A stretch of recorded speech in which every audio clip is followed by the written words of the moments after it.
She had dedicated her whole life to helping others. But on this night, everything felt different. A quiet hospital hallway, a life slipping away, and a nurse who had already sacrificed far more than anyone ever knew. She didn't realize that saving this one patient would pull her into a world shaped by privilege, power, and a truth that would expose just how invisible a black woman's courage can become. Because in a society where some lives are protected and others ignored, why did it take almost losing his for anyone to see her? Before we continue, tell us where you're watching from, and if you're new here, subscribe to Stories of Racism for daily powerful stories. Linda Washington had grown used to being the one people depended on. At 55 years old, she had spent more nights inside the fluorescent glow of Memorial Hospital than in her own living room. Her routine rarely changed: clock in, care for patients, fill the gaps others left behind, and return home to a silence that felt heavier each year. To most coworkers, she was the steady nurse who never complained, never asked for time off, and never faltered.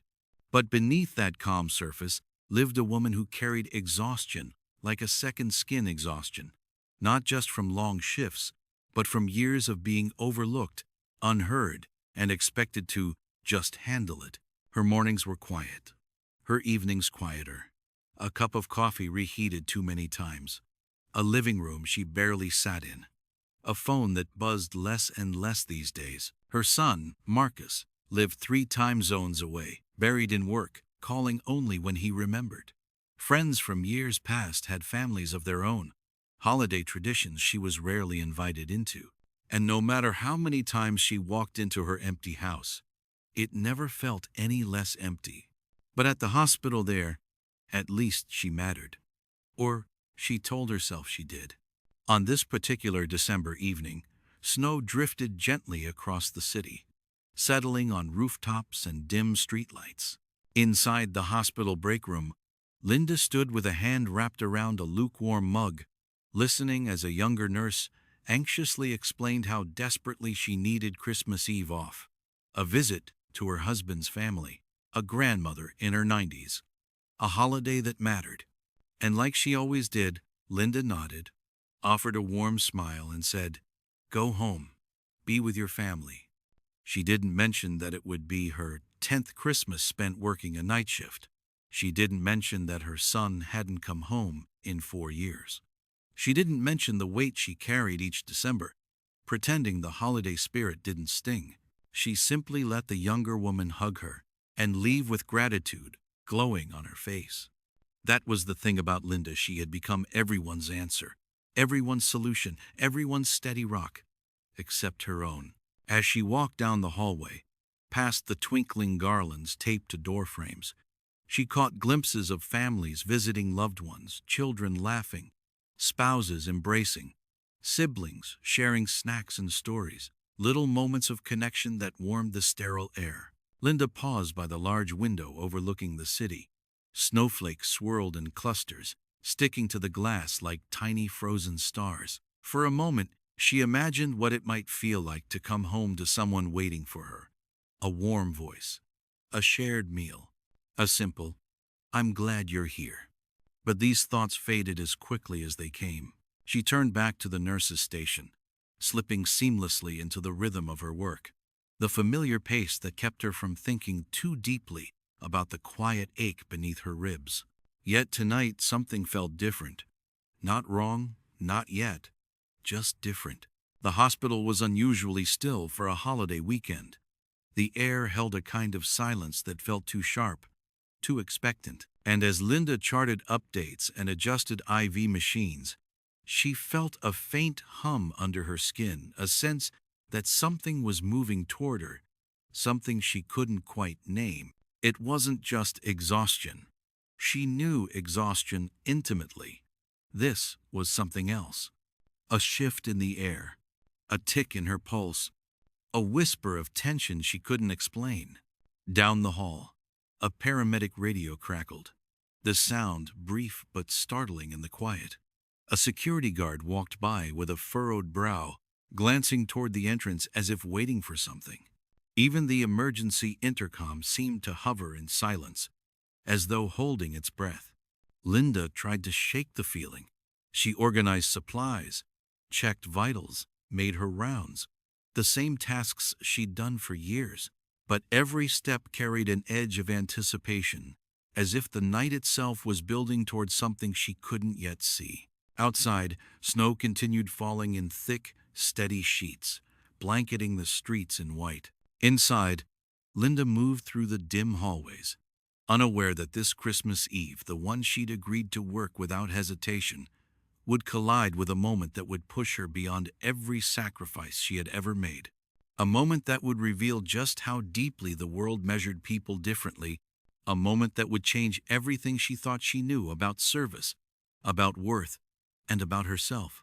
As the night deepened, Linda made her way through the quiet corridors, checking rooms with the same calm precision she'd mastered over decades. Some patients barely glanced at her. Others smiled with sleepy gratitude.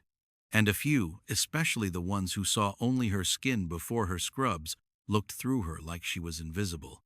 She had learned long ago how to absorb those moments.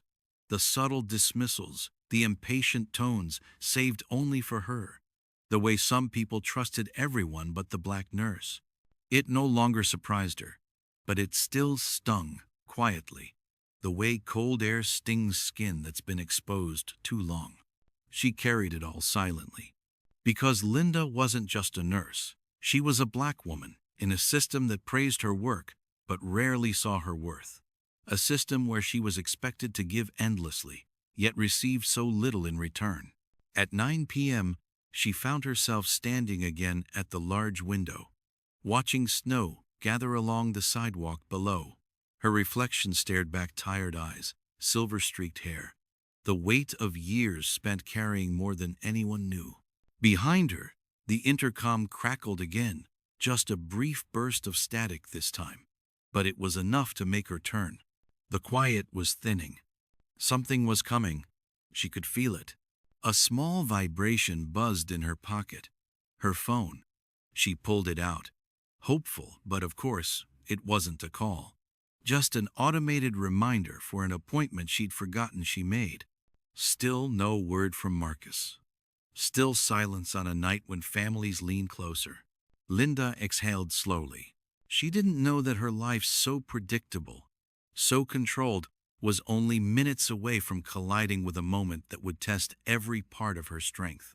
A moment that would expose not only the fragility of a young man's life, but the deeper inequalities that shaped everything around them. And she had no idea that before the night was over, she would face a fight far greater than the one happening inside any operating room. The call came in so suddenly that it sliced through the quiet like a blade. Memorial Hospital. Emergency response, trauma incoming.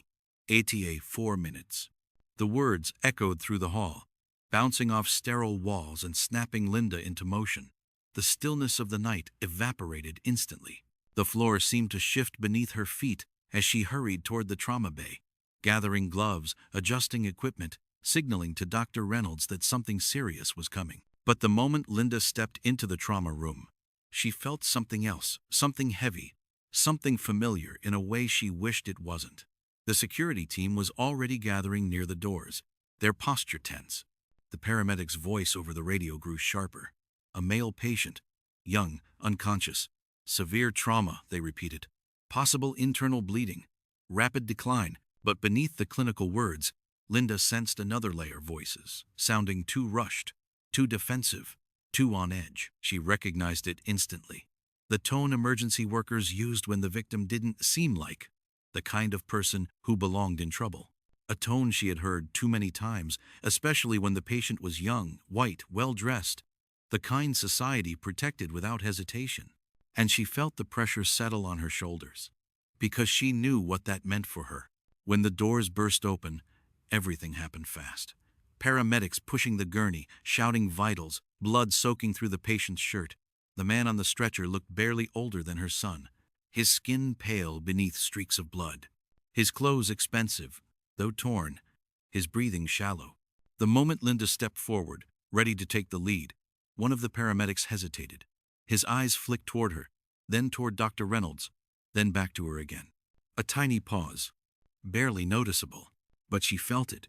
It was the same pause she had felt for years, when people questioned her skill before she ever spoke. When they scanned her face searching for reassurance, they expected only from someone who didn't look like her. But Linda didn't have time to absorb the sting. "We're losing him," a paramedic barked, and just like that, her instincts kicked into overdrive. She didn't hesitate. She snapped into command. "Get him transferred now. Let's move, people." They obeyed because in moments like this, skill outranked prejudice. But even as she worked, Linda caught a flash of something ugly, one of the new residents exchanging a look with a nurse, as if silently wondering whether she should be the one leading. Another moment she didn't have time to address.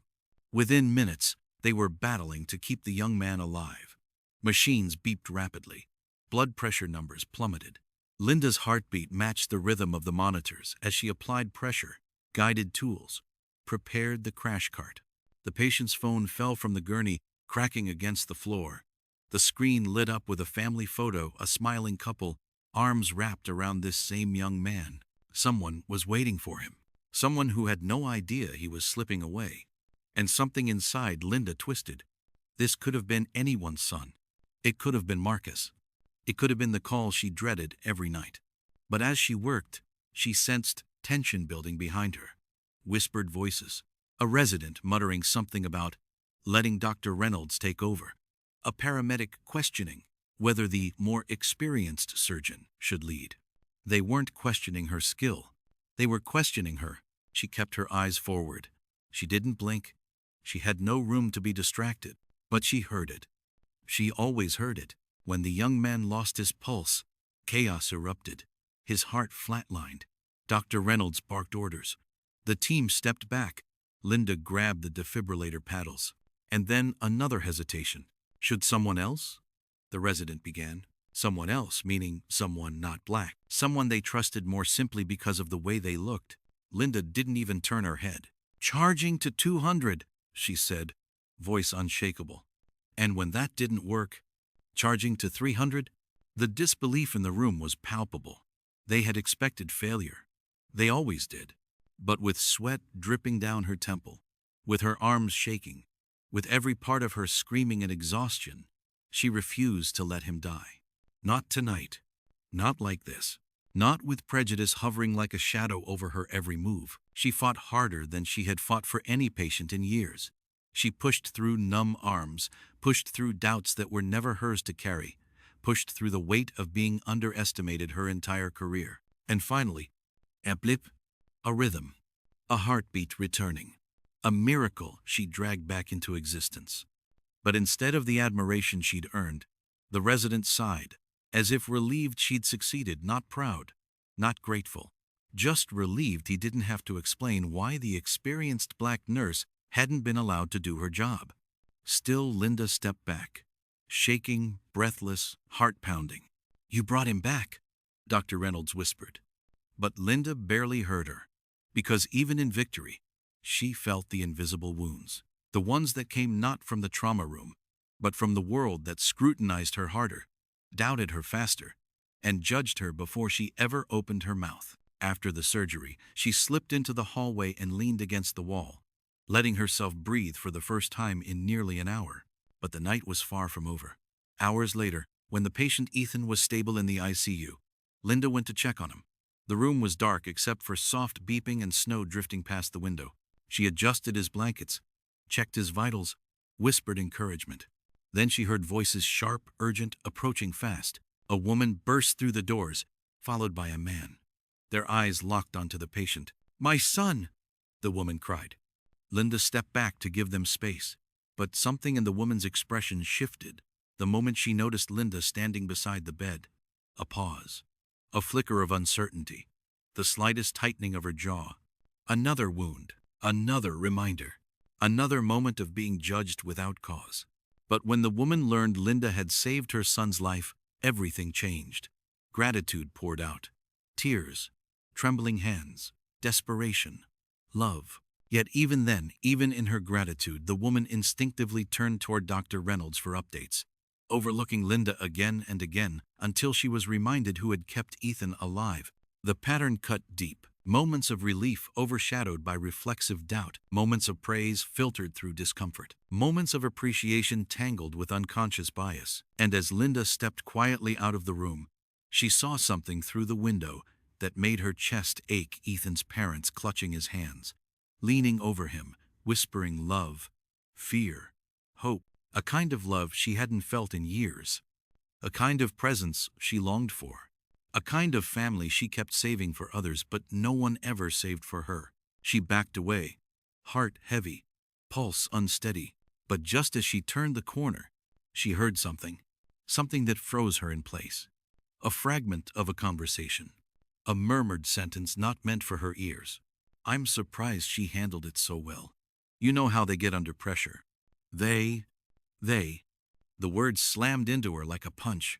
And for the first time tonight, Linda felt something other than exhaustion or sorrow. She felt fire, rising, unshakable, dangerous.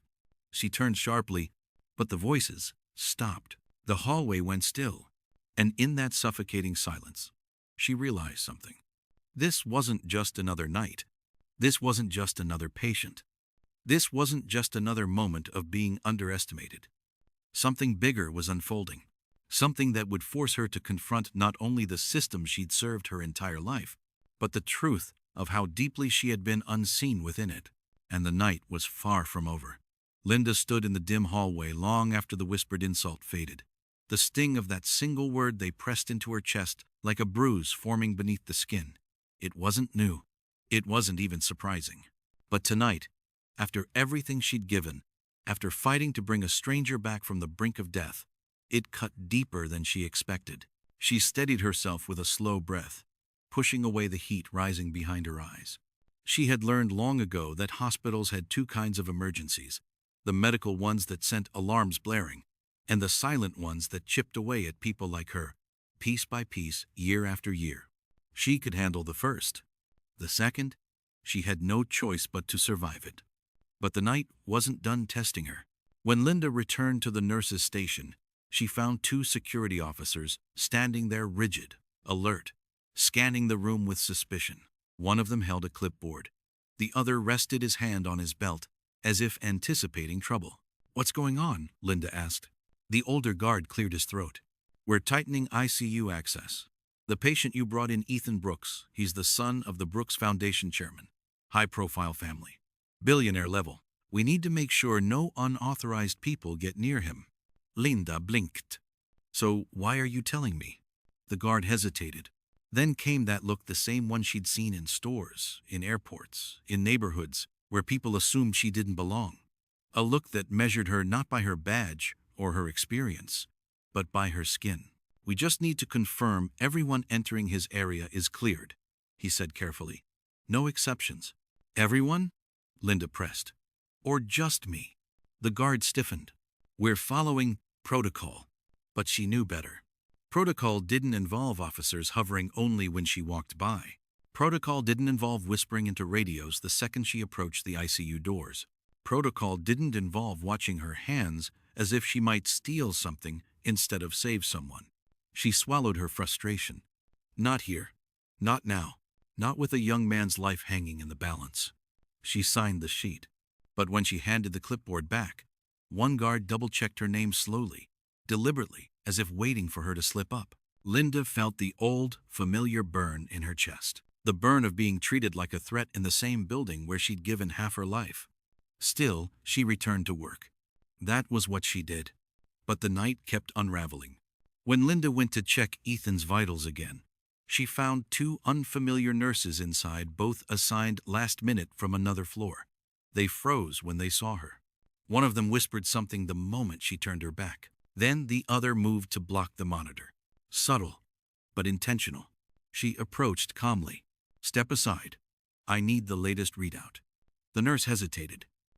Dr. Reynolds told us to handle it." Linda's jaw tightened. "That's interesting," she said evenly, "because Dr. Reynolds put me in charge of this patient's overnight care." The nurse shifted, uncomfortable. Finally, she stepped away from the monitor. And then Linda saw it. The IV pump had been incorrectly programmed. A slow drip that should have been controlled was delivering too quickly, overloading the line. Her chest seized. One more hour of this, and Ethan's recovery could have taken a dangerous turn. Had it been an accident? Or carelessness from nurses who didn't respect her authority? Or something else, something darker? She fixed the pump, documented the error, and stepped out into the hallway, her pulse thundering in her ears. But before she could find Dr. Reynolds, she overheard raised voices near the family waiting area. Ethan's father, William Brooks, stood stiffly, eyes blazing, speaking to the charge nurse. "I want to know exactly who's in charge of my son's care, and why people keep suggesting we speak to another nurse when we ask for updates." Linda's stomach dropped. Another nurse, meaning someone not her. She stepped closer just as the charge nurse gestured toward her. "Mr. Brooks, this is Nurse Washington. She's the one who saved your son's life." William turned. His face shifted relief first, then gratitude, then something else. A flicker, a moment where he seemed unsure how to speak to her. But then he extended his hand. Firm, genuine. "Thank you," he said. "I'm sorry if anyone has treated you unfairly tonight. This is a terrible situation for us, but that doesn't excuse anything." Linda nodded, though her heart trembled from everything she wasn't saying. But then his wife Catherine appeared beside him, and Catherine's expression wasn't relieved. It was wary. "As long as my son is safe," she said quietly. "As long as nothing gets overlooked." Linda felt the weight of the implication press against her ribs. Nothing gets overlooked. As if she had been the one making mistakes. As if her hands steady, trained, life-saving were somehow more dangerous than the carelessness of others. Before she could respond, the intercom blared again. "Code Blue, ICU Room 14. Ethan's room." Linda froze, then ran. She burst through the door to find chaos erupting again, his vitals crashing, alarms screaming, staff fumbling with equipment. Dr. Reynolds rushed in behind her, but Linda saw it immediately. The oxygen line had been disconnected. Not accidentally, not coincidentally. Someone had tampered with it. Her heart thundered. This wasn't just medical negligence. This wasn't just bias. This was sabotage, intentional or not, and she knew that if she didn't act fast, Ethan wouldn't survive the second time. "Move," she shouted, shoving past the cluster of startled nurses. She reconnected the line, reset the pressure, and stabilized his airway, her hands steady despite the storm inside her. Monitors began to rise. Slowly, then steadily. But as the numbers climbed, Linda felt the weight of every pair of eyes in the room. Some shocked she'd fixed it. Some relieved. Some uncomfortable with the fact that she'd had to take over again. And one pair watching from the back, expression unreadable, looked almost disappointed. A chill raced down her spine. This wasn't over. Something was wrong here. Something bigger than one mistake, one insult, one night. Someone didn't want her here. Someone didn't want her handling this case. And she was beginning to understand just how dangerous that might be. She stepped back from the bed, breath unsteady, just as the overhead lights flickered. Once, twice, before the entire ICU dimmed into emergency backup power. A blackout on Christmas night, in the middle of a life-or-death recovery. With tension simmering in every corner of the room, Linda's pulse hammered. Because suddenly, she wasn't just fighting for Ethan's life. She was fighting against something she couldn't yet see, and something she suspected was far closer than anyone realized. The ICU fell into a murky half-darkness as the emergency generators rumbled awake. Machines flickered back to life, flashing warnings as they recalibrated. Nurses scrambled through the hallway with flashlights, their voices sharp with confusion. But Linda didn't move. Her eyes were locked on Ethan. Even in the dim light, she saw the sudden strain in his breathing, the tightening of his chest, the subtle but dangerous shift in his oxygen saturation. A post-trauma patient couldn't afford even a moment of instability. Dr. Reynolds stepped beside her. "Backup should stabilize everything," she said, though her voice carried uncertainty. But Linda shook her head. "This timing isn't random," she whispered. "Not after that line was disconnected. Something's wrong." Before Dr. Reynolds could respond, A security guard rushed into the room. "Everyone stay calm," he announced. "We're investigating the cause of the outage." But again his eyes landed on Linda first, lingering, watching, measuring. She recognized that look instantly. That subtle suspicion. That silent accusation. It was always aimed at people who looked like her, the first to be doubted, the first to be questioned when things went wrong, even when she was the one holding everything together. "Is there a problem?" she asked him, her tone steady but stern. "No," he said quickly. "We're just making sure nothing was mishandled." Not no mishandling happened. But nothing was mishandled, a phrasing that placed blame before investigation. Her chest tightened. She knew how nights like this unfolded. She knew exactly who took the fall when systems failed. And she knew she had to be perfect, flawless, unshakable, or they would use the smallest slip to crush her. She glanced at Ethan again. His numbers stabilized a little but remained fragile.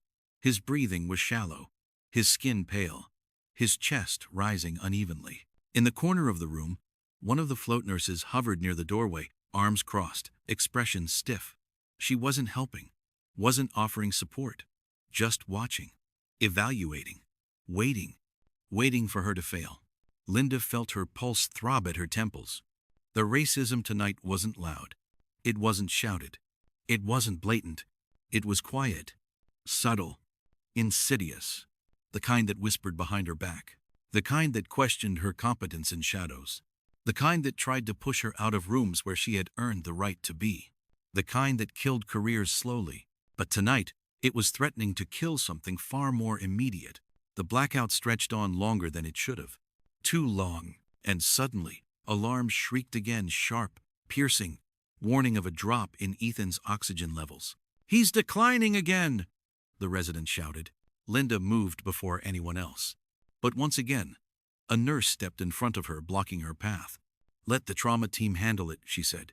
"We are the trauma team," Linda snapped. "Move." The nurse hesitated, just long enough to cost precious seconds, just long enough to endanger a life. Finally, she stepped aside, mumbling something under her breath. Linda leaned over Ethan, adjusting the mask, checking the line, watching the monitors flicker. This time, she spotted the issue quickly, an obstruction in the tubing. Something small, something deliberate. Her stomach dropped. This wasn't coincidence. This wasn't human error. Someone had tampered with Ethan's equipment twice. She met Dr. Reynolds' eyes, and the doctor's face drained of color. "What are you saying?" she whispered. Linda didn't answer. She didn't have to, because in that moment, every shadow in the room felt like a threat. Every whisper felt like a warning. Every colleague felt like a stranger. And then voices exploded down the hallway. Ethan's parents. They rushed toward the ICU doors, frantic, faces tight with fear. "What's happening?" Catherine cried. "Why are the lights out? Why are alarms going off?" "Let us in," William demanded. "Now."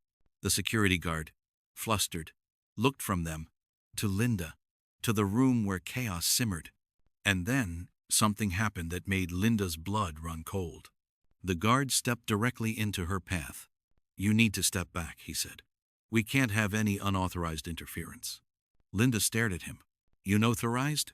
I'm his nurse," she said, voice low, shaking with disbelief. "I'm the one keeping him alive." He didn't move. He blocked her again. That was the moment something shattered inside her. The quiet strength she carried for years cracked open into something raw and furious. Not because of the disrespect, not because of the implication, but because a man's life, her patient's life, was in danger. And they were stopping her from saving him. "Move," she said, her tone sharper than he had ever heard from her. He hesitated. Dr. Reynolds stepped forward. "Officer, let her through, right now." Reluctantly, he stepped aside. But the damage was done. Ethan's parents had seen it. The hesitation, the distrust, the assumption that the black nurse, skilled, experienced, heroic, was somehow the threat in the room. Catherine's expression shifted again, this time not with fear, but with realization. For a moment, the entire room froze in a tense, heavy silence. And then another alarm pierced the air. Ethan's heartbeat started to spike. Linda leaned forward, but suddenly, the float nurse stepped beside her, grabbing her wrist. "You're upsetting the patient," the nurse said. "Maybe someone else should." Linda yanked her arm free. And, in that instant, a truth slammed into her so hard she almost staggered. This wasn't random prejudice. This wasn't background bias. Someone in this hospital did not want her near this case. Someone was actively working against her, against Ethan, against the truth, and the night was about to reveal why. The emergency generators groaned under the strain, their flickering lights casting long, distorted shadows across the ICU. Machines beeped unevenly, their alarms jittering like a heartbeat under pressure. The tension in the room grew thick, alive, electric, dangerous, but nothing felt more dangerous than the eyes watching Linda's every move. Ethan's heart monitor spiked again. A jagged alarm split the air. She rushed forward, adjusting the oxygen mask, checking the tubing, recalibrating the flow. Every motion precise, controlled, experienced. She had saved hundreds of lives in moments like this. But tonight, everything was different. Every move she made felt scrutinized, doubted, resisted. And then it happened. A sharp voice cut through the air. "You need to step away from him." It was the float nurse, the same one who had blocked her earlier, the same one who whispered doubts behind her back. But this time, she didn't hide her disdain. "We need someone who knows what they're doing," the nurse said loudly enough for Ethan's parents to hear. "Not someone who keeps making things worse." The room fell silent. Linda froze. For a moment, it felt like the air had been punched out of her lungs. Not because the words were new, she had survived a career full of people talking over her, doubting her, deciding she was the problem before she even had a chance to speak. But the timing, the venom, the public humiliation in front of the family whose son she had dragged back from the brink of death, it carved into her like a blade. Dr. Reynolds stepped in immediately. "Enough. Nurse Washington is the most experienced person in this room. Step back." But the damage was done. Catherine Brooks's face had gone rigid.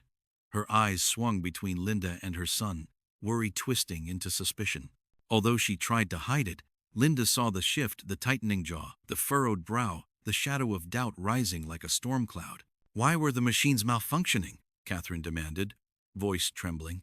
"And why does this keep happening when she is in the room?" The words struck like a slap. She, not the nurse, not the caregiver, not the woman who had saved her son's life. Just she, other, untrusted, different. Linda's throat tightened, but she held her ground. "Mrs. Brooks," she said softly, "someone tampered with your son's equipment. Twice. I'm trying to keep him alive." But Catherine didn't hear the words, she heard her fear. And fear has a way of searching for the easiest target. "My son's life is at stake," Catherine snapped. "How am I supposed to trust?" A strangled gasp cut her off. Ethan, his back arched off the bed. His heart rate spiked dangerously high. His breathing turned ragged. Each inhale a battle he was losing. Everything exploded at once. Dr. Reynolds rushed to the other side of the bed. "Prepare for suture protocol." Nurses scattered for supplies. Ethan's father gripped the doorway, white-knuckled, helpless. The emergency lights flickered again, even dimmer now. And despite all the chaos, all the noise, all the frantic movement, Linda felt something else beneath it all. Something colder, something intentional. A pair of eyes watching her from the corner of the room. The float nurse, arms crossed, expression unreadable, unmoving. Linda's chest tightened. A realization dawned, slow, chilling, undeniable. This woman wasn't shocked by the crisis. She wasn't surprised. She wasn't even reacting. She was waiting. And the truth slammed into Linda like a force. Ethan wasn't the only one under attack. She was. Her credibility, her authority, her career. If he died or even worsened, they would blame her. Not the blackout, not the sabotage, not the whispered racism that had stalked her all night. Her. She stepped between the bed and the chaos, voice rising above the alarms. "Everyone stop, look at me." Her command froze the room, just long enough for her to take control. "His airway is compromised," she said. "We need to suction and stabilize his breathing now. If we wait another 30 seconds, he'll crash." Dr. Reynolds nodded. "You heard her move." But even as Linda grabbed equipment, something unexpected happened. The float nurse stepped forward, blocking her again with a thin, sharp smile. Protocol requires supervisor approval, she said, voice dripping with false authority. Move, Linda said. No, a simple word, simple but deadly. Because while a battle of policy played out between them, Ethan was dying. Linda could feel the injustice rising in her like a tide, the years of being silent, being patient, being professional, being the calm one, the steady one, the one who swallowed her pain so others could remain comfortable. Not tonight. She stepped forward, her voice low, her fear replaced by something fiercer. If you do not move, she said, you will watch this man die, and I promise you, you will answer for it. The nurse's eyes widened, because in that moment, she wasn't speaking to the quiet, overlooked woman they underestimated. She was speaking to someone with fire in her eyes. Someone who had carried too many burdens for too long. Someone who was done being small. The nurse stepped back. Linda surged toward the bed. She opened the airway. She cleared the obstruction.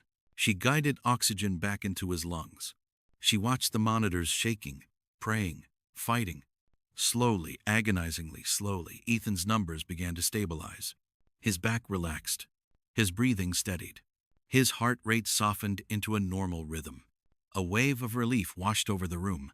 But Linda didn't feel relief. She felt fury, and heartbreak, and exhaustion so deep it trembled through her bones. Because she had saved him. Again. Despite sabotage. Despite hesitation. Despite racism so sharp it nearly cut his lifeline in half. Dr. Reynolds finally exhaled. Good work, she whispered. But Ethan's father, William, was staring at Linda with something new in his eyes. Not suspicion. Not fear. Recognition. He stepped closer.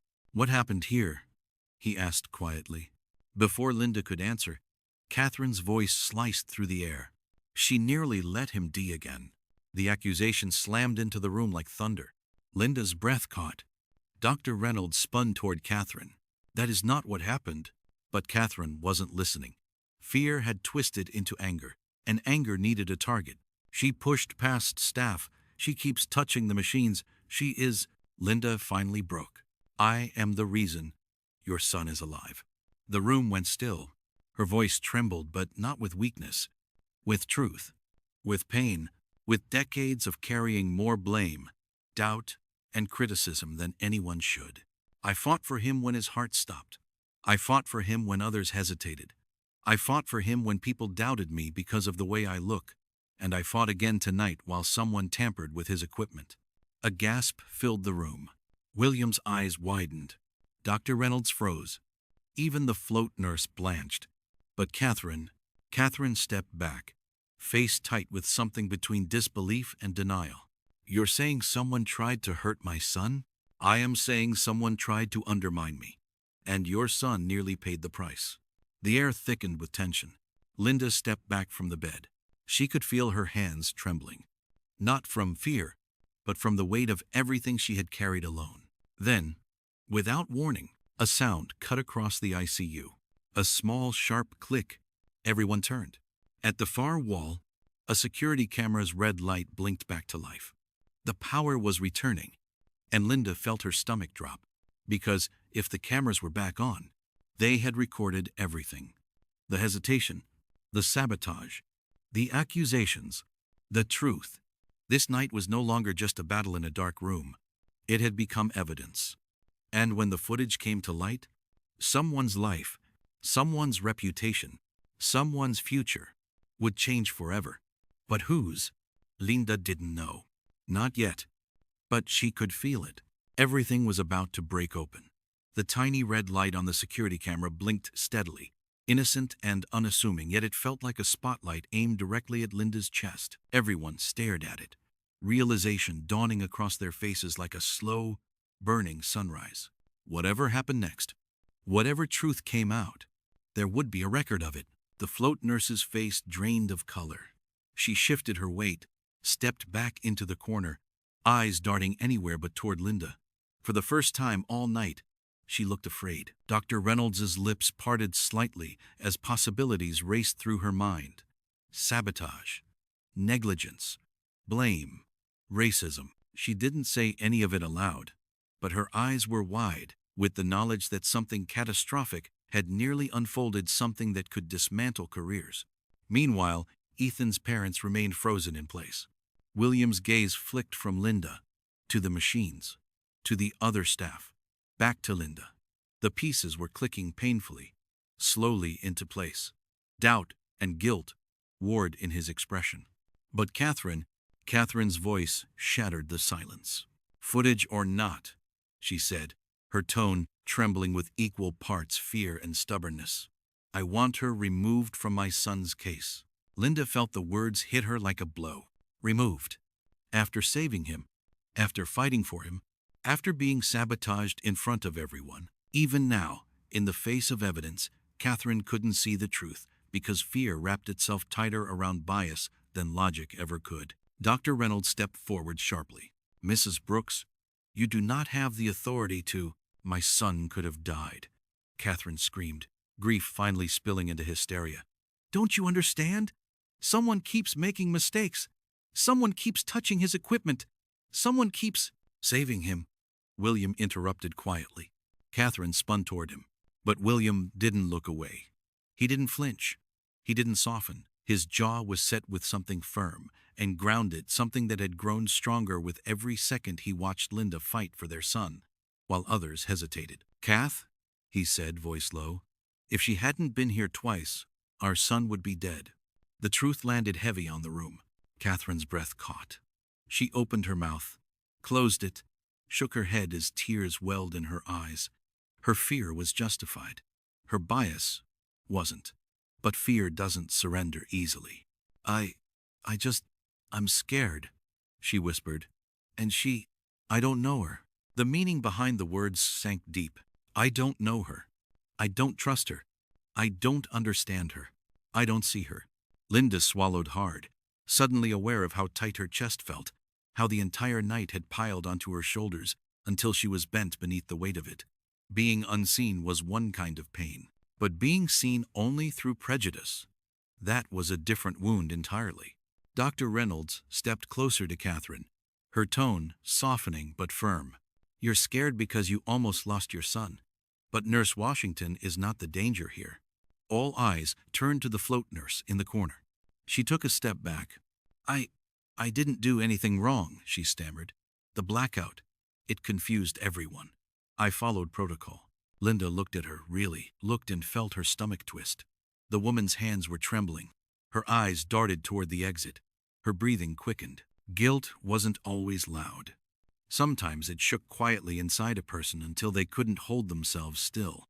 But before anyone could confront her, the ICU lights flickered again, brighter, steadier. Normal power was returning. Then the overhead speaker crackled. A voice echoed through the halls. "Attention staff. All systems restored. Security footage is now available upon request." A final click, a mechanical hum, and silence. Everyone stared at the hallway door leading toward the security office, because now the truth was waiting on the other side of that door. But before anyone could move, something unexpected happened. Ethan's pulse surged again. Not erratic, not failing, just speaking. His eyelids flickered. His fingers twitched. A low sound escaped his throat. Weak, strained, but unmistakably present. "Oh my God," Catherine gasped, rushing toward him. "He's waking up!" Linda froze. A waking patient meant one thing. He could talk. He could explain why he was on the road. He could reveal what led him there. He could identify what happened before the crash. He could describe anyone involved.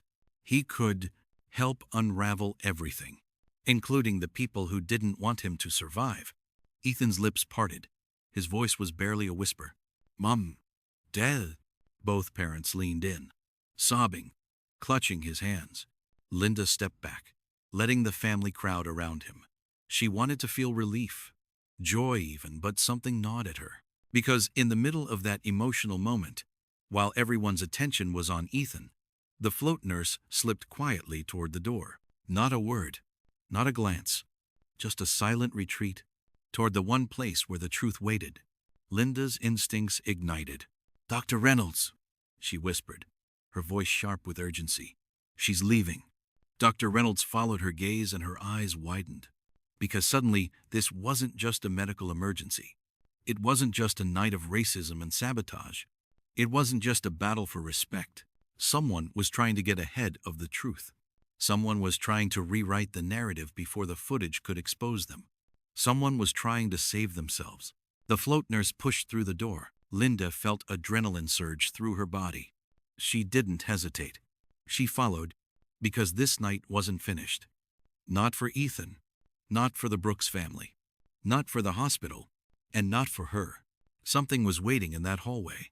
Something that would either vindicate her or destroy her. And as Linda stepped into the shadows of the ICU corridor, one thing became painfully clear.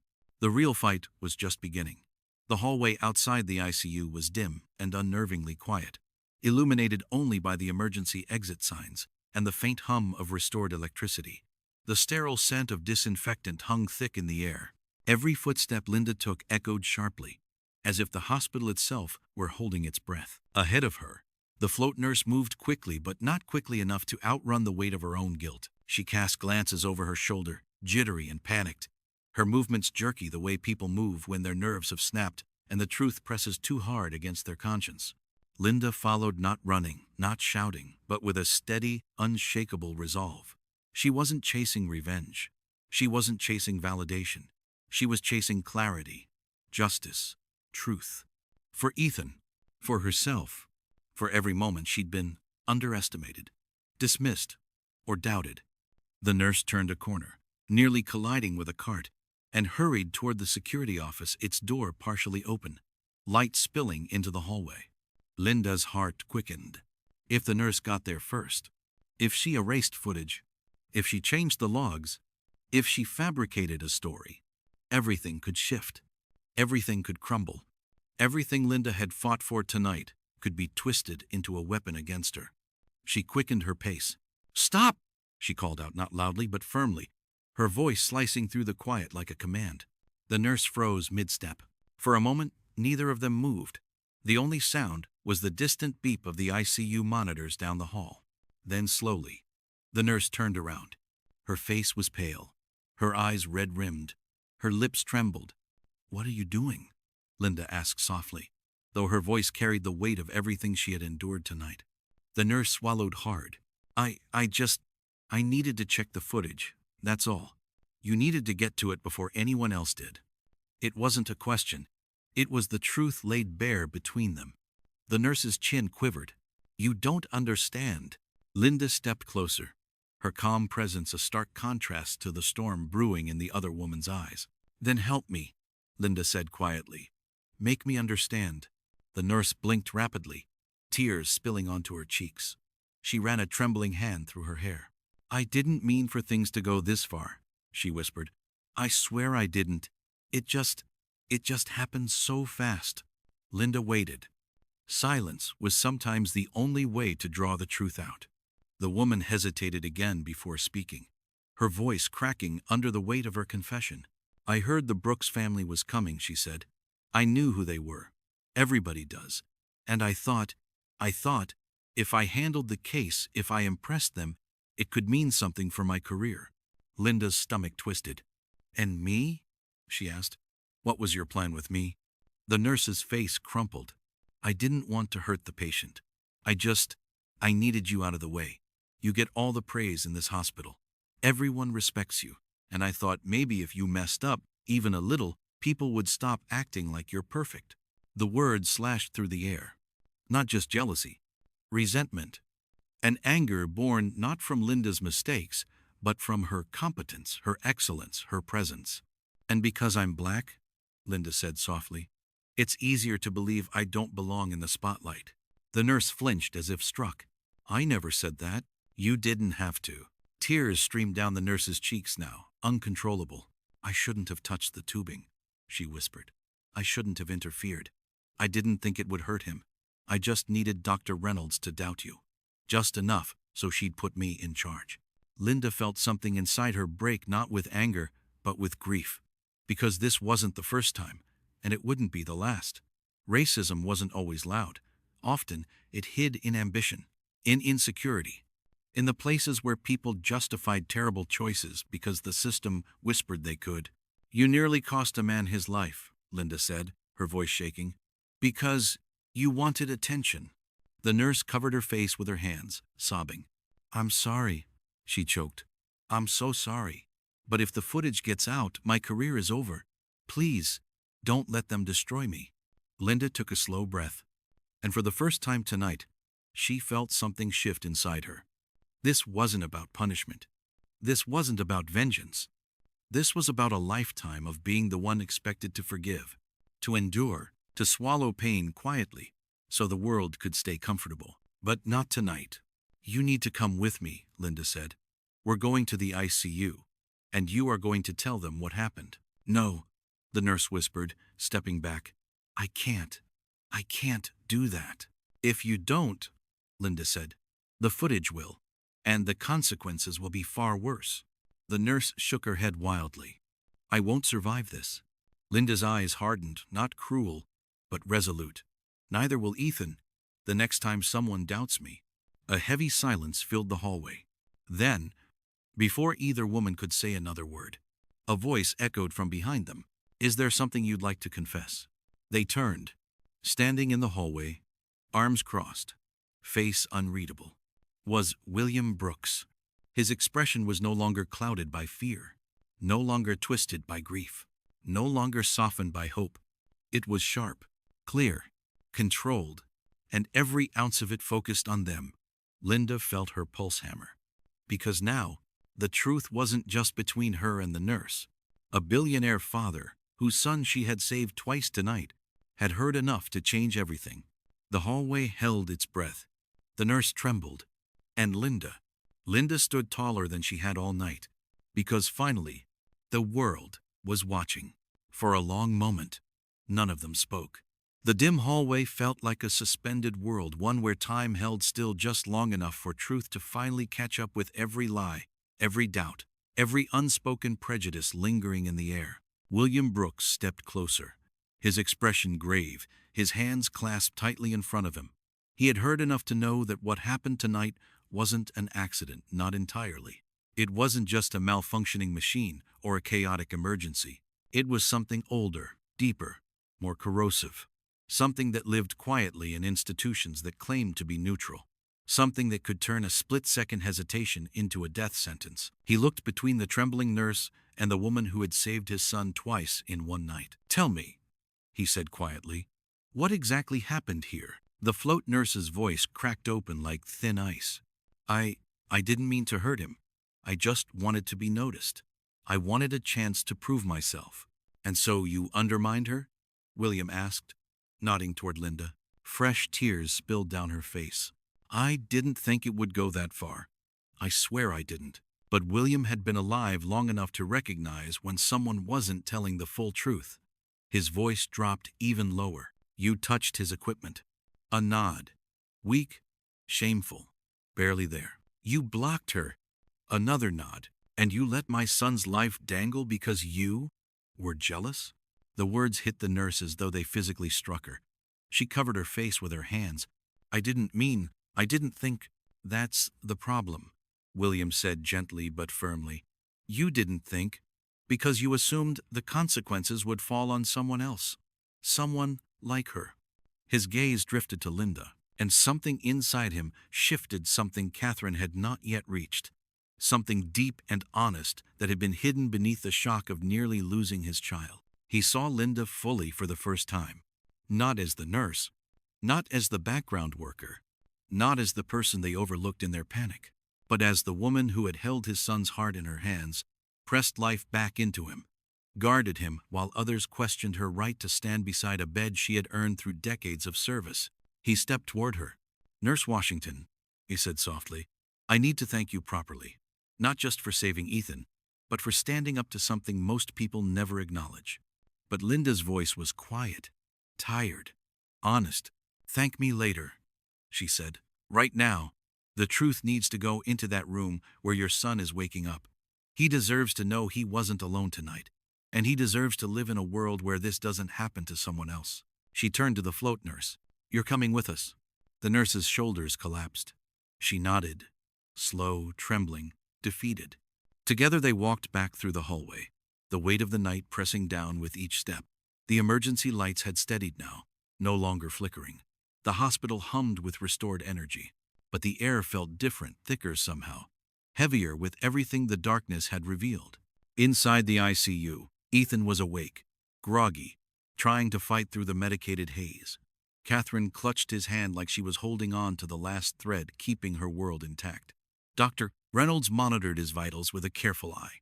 When they entered, Catherine's head snapped up. "What happened?" she demanded. "Where were you? Why is she—" Her voice faltered as she saw the look on William's face.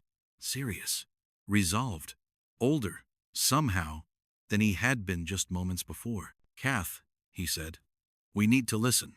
And he explained, not loudly, not harshly, but calmly, powerfully, how Linda had saved their son, how she had been blocked, how she had been doubted, how someone had tampered with equipment, how racism, even when unintentional or disguised as ambition, could kill. Catherine's face changed, bit by bit, color draining, fear shifting into realization, realization hardening into shame, shame cracking into grief. She looked at Linda with trembling lips. I didn't know," she whispered. Linda nodded slowly. "Most people don't. That's how this keeps happening." A heavy silence fell over the room. Then, unexpectedly, Ethan spoke. His voice was faint, but clear enough to break every wall that had stood between them. "Thank you," he whispered toward Linda. "I heard you, sometimes, in the dark. I don't remember much, but I remember someone telling me to fight. That was you, wasn't it?" Linda felt her throat tighten. "Yes," she said. "It was." His eyes softened. "You saved my life." Those words should have felt comforting. Instead, they pressed painfully against everything she had endured tonight. Ethan blinked slowly, confused by the tension in the room. "What's going on?" William placed a hand on his son's shoulder. "Something you need to know. Something we all need to face." And for the first time in her career, Linda stood not as a silent witness to her own mistreatment, but as the voice that named it. She explained what had happened clearly, calmly, without anger, but without softening the truth. She told him how she had fought for him, how she had been pushed aside, how prejudice nearly cost him his life. By the time she finished, the room felt smaller, quiet, heavy with the truth they could no longer ignore. Ethan's mother covered her mouth, tears spilling over her cheeks. "I'm so sorry," Catherine whispered. "I was afraid, and I blamed the wrong person." Linda didn't reply. Not immediately. She had heard apologies before, but something in Catherine's voice, fragile, breaking, felt different, as if she wasn't just apologizing for tonight, but for every moment she had never realized she was part of a larger, quieter harm. William turned to Dr. Reynolds. "Security needs to review the footage," he said. "And the hospital administration needs to be informed before someone else gets hurt." Dr. Reynolds nodded tightly. "We'll handle it." The float nurse finally stepped forward, face streaked with tears. I'm ready to tell the truth," she said, her voice raw. "I didn't mean for it to get this bad. I never thought—" "That's the point," Linda said gently. "You didn't think. And people like me pay the price for that every day." The nurse broke down again. William placed a hand over his son's. "Ethan, you survived something tonight. But not just the crash. You survived a truth that so many people never get to see." Their son swallowed, his eyes glistening. "I think," he whispered, "I survived because she fought for me."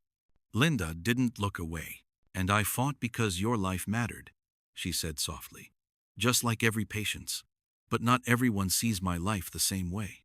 Those words lingered in the air, heavy and undeniable. The hospital investigation began before sunrise. The float nurse confessed. The security footage confirmed the details, and the administration moved swiftly to prevent further harm. It didn't erase the damage, but accountability rarely starts with erasure. It starts with truth, and the truth had finally been spoken aloud. For the first time in years, Linda clocked out not with exhaustion alone, but with a complicated mixture of weariness, relief, and something that felt dangerously close to hope. When she stepped outside, the morning sky was tinted with pale gold. Snow blanketed the parking lot like a fresh beginning. Linda inhaled deeply, the winter air cold but clean. It had been one of the longest nights of her life, but something inside her had shifted. She had been seen, heard, believed, not just by a patient, not just by a doctor, but by the people who least expected to see her at all. And the impact didn't end there. A week later, the Brooks family requested a meeting with the hospital board. They didn't come with anger or lawsuits, they came with purpose. They used their influence not to tear the hospital apart, but to rebuild it around a deeper truth. They called for better oversight, better training, better systems that protected both patients and caregivers. And they spoke Linda's name with respect, not as a symbol, not as a token, but as the woman who kept their son alive.